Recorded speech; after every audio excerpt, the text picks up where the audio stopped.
Tony, seguinte, vamos logo pra notícia, porque tem engenheiro perdendo salário, tem engenheiro perdendo piso salarial, tá rolando maior zona no Planalto e vocês precisam saber dessa notícia. Tones, muito bom dia e sejam bem-vindos ao Mecha 5 Tech. Hoje a gente tá trazendo uma lei nova pra apresentar pra vocês, que ela tá fazendo um rebuliço gigantesco. Mas pra vocês entenderem o que eu tô falando, vamos contextualizar. Primeiramente, Lei 4.950-A. Essa é uma lei que foi criada em 22 de abril de 1966. E essa é a lei que define que os engenheiros, que os químicos, que os agrônomos e que... deixa eu conferir aqui o nome. E que os veterinários devem ter um piso salarial estabelecido. Essa é uma lei que nela, eu vou deixar aqui na descrição, vocês conseguem ver que o nosso piso salarial será um multiplicador do salário mínimo vigente. Ou seja, na parte de engenharia, que é a que trata da gente, se a gente trabalha 6 horas, a gente recebe 6 vezes o salário mínimo. Se trabalhamos 8 horas, teoricamente por ter uma proporção, a gente vai receber 8,5 salários mínimos. E por aí vai sendo feita essa adaptação. E o que está acontecendo hoje, Tony? Foi lançada uma lei que revoga essa lei. Só que está tendo um rebuliço, que está tendo uma luta toda, porque eles estão falando que ela está retirando um direito que nos foi dado em 1966 com essa lei que eu falei agora, que foi instituída em 1966. E também que ela não teve muitas alterações. E como vocês sabem, quando a gente tem uma coisa tão antiga que é colocada na realidade atual, a gente sabe que ela não funciona direito. Mas vamos lá. Agora, Tony, o que eu vou fazer? Eu vou apresentar para vocês a proposta nova de lei, que é a que está revogando essa lei antiga. Projeto de lei número 3.451 de 2019. Vou ler para vocês a justificativa, Tony. O presente projeto de lei tem o objetivo de revogar a lei número 4.950-A de 22 de abril de 1966, que dispõe sobre a remuneração de profissionais diplomados em engenharia, química, arquitetura, agronomia e veterinária. Só nesse primeiro parágrafo eu quero fazer uma ressalva, porque a lei anterior fala da escola de engenharia, escola de química, escola de arquitetura, agronomia e veterinária. Só que na justificativa aqui ela já veio com um errinho que ela está colocando engenharia química, como se estivesse trabalhando só uma engenharia específica. Então já estou dando essa ressalva para vocês poderem saber. A lei 4.950 indexa o salário mínimo como base de cálculo para a remuneração dos profissionais diplomados nessas profissões que eu falei antes, não vou ficar repetindo tudo. E o Supremo Tribunal afirmou o seguinte, que essa lei antiga, ela está muito errada porque ela viola diretamente o artigo 7º da Constituição na parte 4, que eu vou deixar a cópia aqui para vocês verem o que é. O artigo 7º da Constituição tem várias, eu vou chamar de cláusulas, eu não sei se está certo. Se estiver certo, vocês colocam aqui nos comentários, se estiver errado também, me corrija. Mas ele tem várias cláusulas que aqui eles estão falando nessa proposta nova, é a cláusula 4, que ela diz o seguinte: salário mínimo fixado em lei nacionalmente unificado, capaz de atender às suas necessidades vitais básicas e às necessidades de sua família com moradia, alimentação, educação, saúde, lazer, vestuário, higiene, transporte e previdência social, com reajustes periódicos que lhe preservem o poder aquisitivo, sendo vedada sua vinculação para qualquer fim. Ou seja, você não pode vincular o salário mínimo para qualquer fim. Você tem que fazer a remuneração que esteja acima, porque também tem cláusulas que falam que você não pode receber abaixo do salário mínimo e você não pode usar ele como regra de cálculo. Na nova lei, que eu também estou deixando o link aqui embaixo, assim como o artigo 7º da Constituição, eles falam do seguinte: esse piso salarial que está institucionado ali, ele tem várias subinterpretações que podem causar problemas para os profissionais. E esse é um dos motivos que eles estão justificando na lei. Ter várias interpretações é uma coisa maléfica para os profissionais. Porque, querendo ou não, é uma lei e ela precisa ser seguida à risca. Fora que, quando a gente tem um salário mínimo que ele é reajustado sempre, querendo ou não, ele é reajustado desde o início do plano real, e a gente utiliza um multiplicador, esse reajuste ele também é multiplicado, o que acaba trazendo como consequência um reajuste muito superior ao salário que era mínimo antigamente. Então vamos supor, você tem uma pessoa que recebe um salário mínimo, ela recebeu um reajuste que ela ganha, sei lá, R$40 a mais. Um engenheiro, teoricamente, quando ele recebe esse reajuste de R$40, ele não vai receber R$40 a mais. Ele vai receber 8 vezes R$40 a mais do que ele já recebia antes. Então vamos supor que esse engenheiro é um funcionário público. Seria um aumento de 8 vezes aquela quantidade de aumento do salário mínimo. E isso, querendo ou não, é um problema, mas mais pra frente do vídeo vocês vão entender o porquê.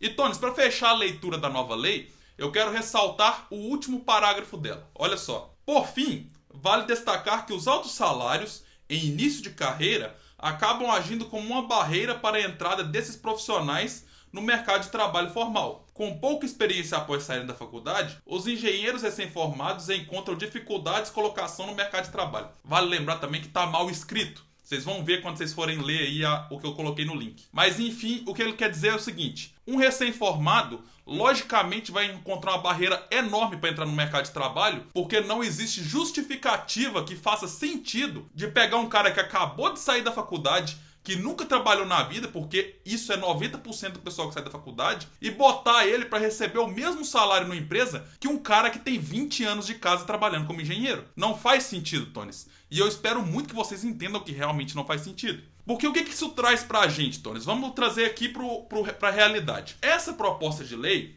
não é uma proposta ruim, pelo simples fato do seguinte: quando você sai da faculdade, existem dois tipos de estudante que saem da faculdade. O estudante pica, que é aquele cara que manja pra caramba do que ele aprendeu, que ele estudou muito, ele participou de projeto científico, participou de equipe de competição, participou de projeto de empreendedorismo, fez estágio obrigatório, fez estágio não obrigatório, trabalhou pra cacete na faculdade e ele já se saiu bem. Esse cara, ele realmente pode conseguir entrar numa empresa e já sair trabalhando como engenheiro. Mas a gente também tem o cara que é o profissional que sai bem meia boca, o profissional medíocre, o formando medíocre, que é o cara que ele entrou na faculdade, ele fez lá só os seus 6 na faculdade, não participou de projeto de pesquisa, não participou da faculdade, não participou de nada que era relativo à formação dele, fez só o estágio obrigatório nas coxas, saiu da faculdade e quer receber os mesmos 8 salários mínimos. Vocês acham justo um cara que é esse estudante medíocre ter o mesmo reconhecimento que um profissional que tem 20 anos de casa ralando e um estudante que ralou pra cacete pra conseguir o emprego dele? Comenta aqui embaixo. Outra coisa, Tones. Esses caras que são os profissionais medíocres, que na minha opinião são o problema, é justamente aquele cara que vai lá, faz um concurso público para ser engenheiro e fica lá como cabide de emprego. É aquele cara que não consegue fazer diferença. E ele não vai ser demitido por não fazer diferença. Você acha justo esse cara estar recebendo 8 salários mínimos? Outra coisa, quando a gente estipula um piso salarial, pensa o cara que tá acabando de sair, que às vezes tem um profissional que tá na meia boca, entre o medíocre e entre o top. Esse cara, ele sai, às vezes ele não é um cara que tem muita segurança do que ele faz. Ele ainda precisa aprender um pouquinho mais. Você colocar um piso de 8 salários mínimos pra esse cara entrar na empresa, você vai colocar uma pressão fodida na cabeça dele, porque querendo ou não, é muita grana pra ele fazer o trabalho dele. Você vai colocar um cara que ele vai ter que resolver muitos problemas, mesmo ele não estando capacitado. E você tá colocando uma puta de uma parede na frente dele, porque como é que esse cara vai conseguir provar para a empresa que ele vale 8 salários mínimos? Porque tem que provar. Você tem que fazer o seu valor ser demonstrado. Não dá pra você poder ir achando que as pessoas têm que te dar dinheiro só porque você tem um diploma. Porque a realidade é, a gente tem 3 engenheiros sendo formados ao ano para cada vaga de engenharia e a maioria desses 3 engenheiros não estão capacitados para ela. Já falei disso em outros vídeos. A gente tá com um apagão de profissionais de qualidade. Vocês já sabem disso. E por último, Tones, vocês acham válido você ter um engenheiro que está trabalhando muito há 20 anos, por exemplo, numa empresa, e esse cara não ter um aumento porque simplesmente existe um piso salarial que limita o aumento dele? Ele pode até ter um aumento, só que o que acontece? Como na lei está falando um piso, por que é que raios a empresa vai ter interesse de aumentar isso que não seja para incentivar o funcionário? Tem funcionário que pede o seu incentivo, mas tem funcionário que não pede. Então esse cara que não pede, normalmente ele não vai ter esse reconhecimento. E por último, Tones, mas por último mesmo e não menos importante, o detalhe é o seguinte: essa lei, para ser bem sincero com vocês, na minha opinião, ela é uma ótima lei. Porém, a gente tem um detalhe muito importante que é o seguinte: a gente vive no Brasil e aqui no Brasil a gente tem o costume muito ruim de achar que as coisas têm que vir com um jeitinho brasileiro. Que a gente tem como burlar as coisas, que a gente tem como dar a volta nas coisas. E o que acontece? Essa proposta antiga de lei que era para ser uma coisa que era legal, hoje ela se tornou uma coisa extremamente ruim. Por quê? Porque ela dá abertura para o profissional picareta se dar bem.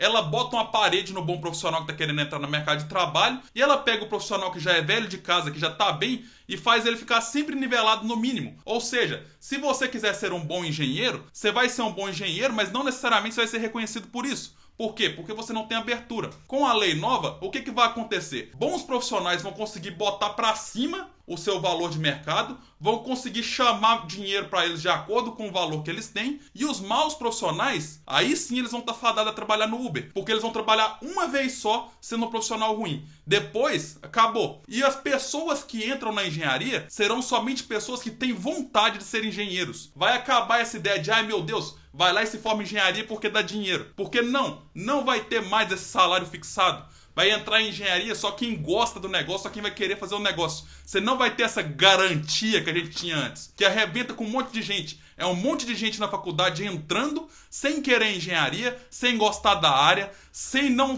saber o mínimo do básico de trabalhar com exatas, entrando, terminando o curso e indo fazer outra coisa, porque não faz o menor sentido para ela trabalhar com engenharia. E vocês conhecem gente desse tipo? Deixa aqui nos comentários se vocês não conhecem. E por fim, Tones, para finalizar, eu espero muito o seguinte, que tenhamos bom senso. Por quê? É de bom senso a gente saber que a gente precisa ter uma meritocracia. É injusto a nossa realidade. Hoje em dia, uma pessoa que é um péssimo profissional ter o mesmo peso que um bom profissional. Isso é injustiça. A injustiça é essa.